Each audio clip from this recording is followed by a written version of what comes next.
It's October, gamers. Break out the apple cider and the candy corn, because we're going to revert to our childhood selves and take a look back at some nostalgic classics. I remember as a kid playing games, it was easy to slip into a sense of comfort, immersed in your sweet garden or lost in action and thrill. Just another chill fall evening after school. Gaming. You knew there was scary stuff out there, but those were adult games. Yeah. Wasn't a worry in the world anything creepy could happen in a kid's game, right? Unbeknownst to you, something even more terrifying than you knew was brewing. The game that you thought was your best friend would betray you.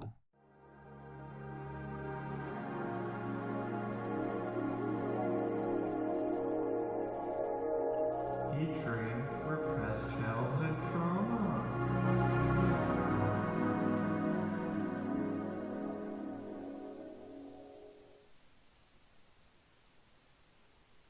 Stop!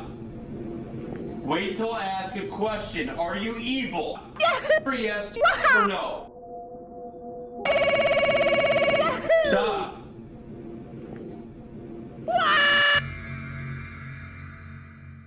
Thousand Year Door was one of my favorite GameCube games growing up. Such a pretty and colorful game with a great cast. A traditional style JRPG with all that Mushroom Kingdom charm. Nintendo was on top of their game with this one. Look, there's no way Mario's evil. Look at him. He just won the champion title, found a cool new Yoshi bro, bagged himself a big-breasted babe. After another W, he's on his way to save Princess Peach yet again. What could bring his mood down now? Save me, Mario! Look, this chapter's already done. It was even easier than the last one.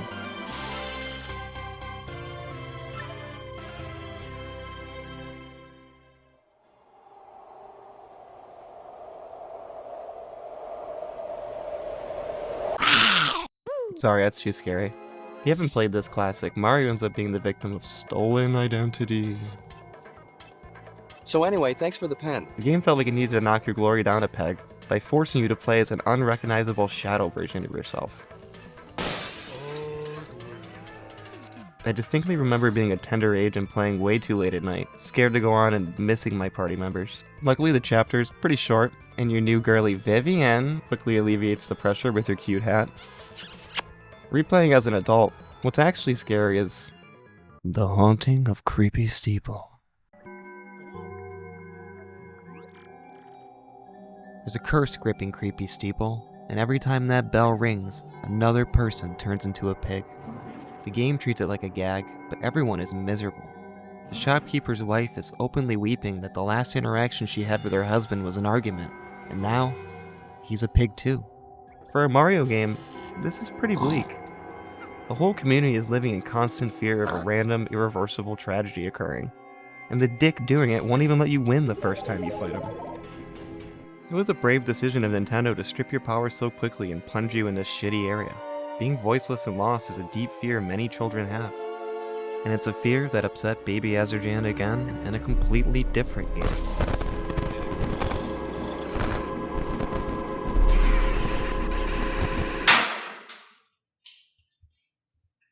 Hey buddy, I think you got the wrong door.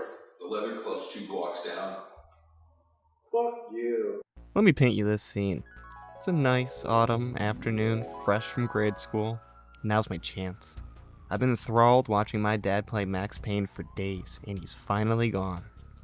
He said it's not a game for kids, but you think I'm not gonna want a slice? Hungry, pizza for me. Give me slice now. I'm at the peak of childhood. I'm shooting dudes, I'm eating Doritos, drinking Sunny D. Nothing can bring me down now.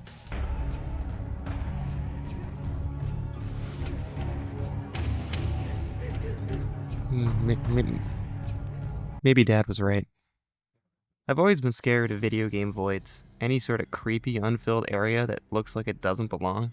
Who knows what could be out there? Oh my god!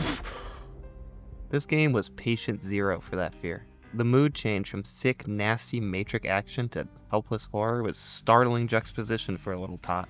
No, I'm freaking starved. I didn't get to shoot anything today. As an adult, it's a bit more clear the dark themes of the game. I really should have been fucking playing this. The introduction alone is horrifying and way too much for a child.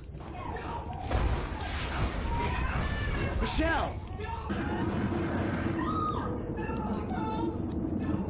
I have to say though, my favorite part of this whole nightmare segment is definitely when Max breaks the fourth wall to address that he's stuck in a computer game. You're in a computer game, Max. The truth was a burning green crack through my brain. I definitely should have listened to my dad. This shit was whack. I was in a computer game. Funny as hell, it was the most horrible thing I could think of. Max Payne may have planted the fear of video game voids in my baby brain, but many much more innocent games accidentally push that fear to its limit.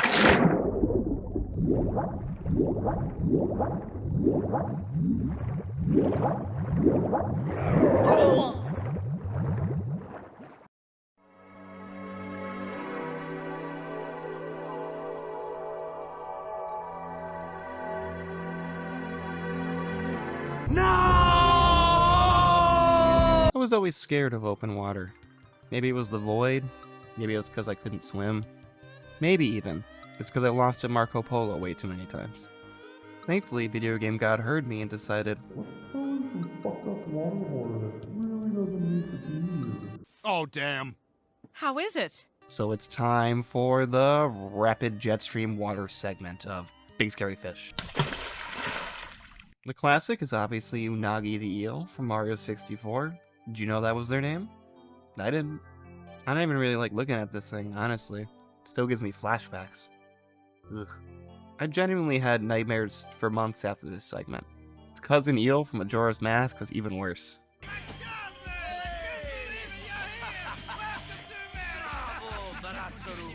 What else?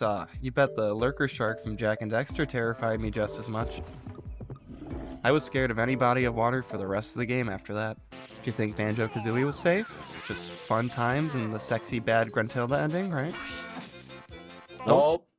Chuck Testa. Dropped in the middle of this cartoon world is a miserable, bolted together shark bleeding rust from his gills, imprisoned for some stupid nonsense.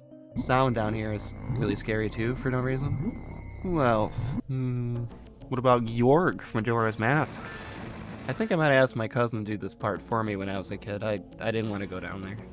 The fear and panic you feel trying to get back on that platform after falling off. How about a big scary fish in a zone I've never finished in Cataclysm? Check.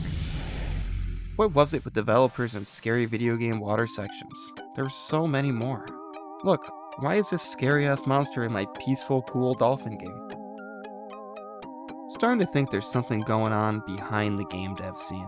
It's like there was some sort of conspiracy to terrify kids. You really want to know how deep the rabbit hole goes? Take the red pill and wake up from Wonderland, Alice.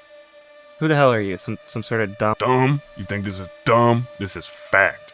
Lavender Town wasn't a mistake. It was a test. A successful test of binaural audio to induce fear in children. That was just phase 1. Read between the kanji, brother. Elvis Real statue in Mario 64? A breadcrumb from the whistleblowers for they disappeared. That scary-ass piano? Object Trauma Association. The lurker shark, Unagi the eel, flanker? That was the Thalassophobia Initiative. It's a coordinated effort. They were running a psychological experiment on all of us growing up, testing our limits, seeing how much horror they could hide in plain sight. Why do you think they really made these games? There's only one logical answer.